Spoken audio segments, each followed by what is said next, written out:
বাব কিতাবুত তাওহীদের 58 নম্বর বাব। হযরত ইমাম বুখারী রাহমাতুল্লাহ আলাইহি কিতাবুল ঈমান দিয়ে শুরু করেছেন, কিতাবুত তাওহীদ দিয়ে শেষ করেছেন। ঈমান দিয়ে শুরু করেছেন, নামাজ রোজা সমস্ত ইবাদত ঈমান ব্যতীত আল্লাহর দরবারে কবুল হয়। ইবাদতের গোড়া ঈমান। এজন্য কিতাবুল ঈমান দিয়ে শুরু করেছেন, কিতাবুত তাওহীদ আখিরাতের নাজাতের বুনিয়াদ তাওহীদের উপর শেষ করেছেন। কিতাবুল ঈমান আর কিতাবুত তাওহীদের মধ্যে মুনাসাবাত আছে। ঈমান হলো কুল, আল্লাহর উপর ঈমান, সমস্ত নবীর উপর ঈমান, সমস্ত কিতাবের উপর ফেরেশতাদের উপর ঈমান, সব মিলিয়ে ঈমান। তাওহীদ তার একটা জুজ আলাদা। কুল আর জুজের মধ্যে যে মুনাসাবাত, যে তাআল্লুক, কিতাবুল ঈমান আর কিতাবুত তাওহীদের যে মুনাসাবাত।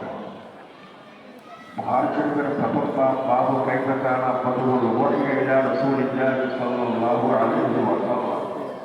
সেই বাব বাবু কওলিহি ওয়া নাযারুল মাওয়াজিনাল কিসতা লিয়াউমিল কিয়ামাহ।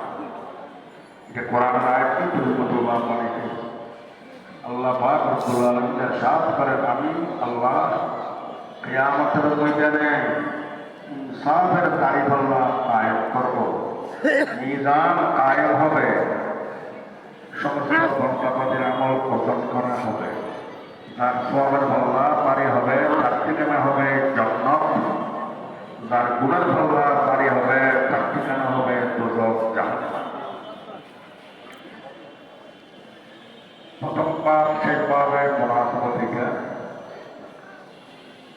বদবুল ওয়াহি শুরু করেছে। উমুরে দুনিয়া ওয়াহি একবারে আউয়াল মাবদাউল মাবাদি, শরীয়তের সমস্ত আকায় আহকাম পরিপূর্ণতা জানিয়ে আমরা আউয়াল আবার ওয়াহি। প্রথমে আমার সর্বশেষ আমল। কিয়ামতের ময়দানে যখন বান্দার আমলকে ওজন করা হবে, মিজান কায়েম হবে,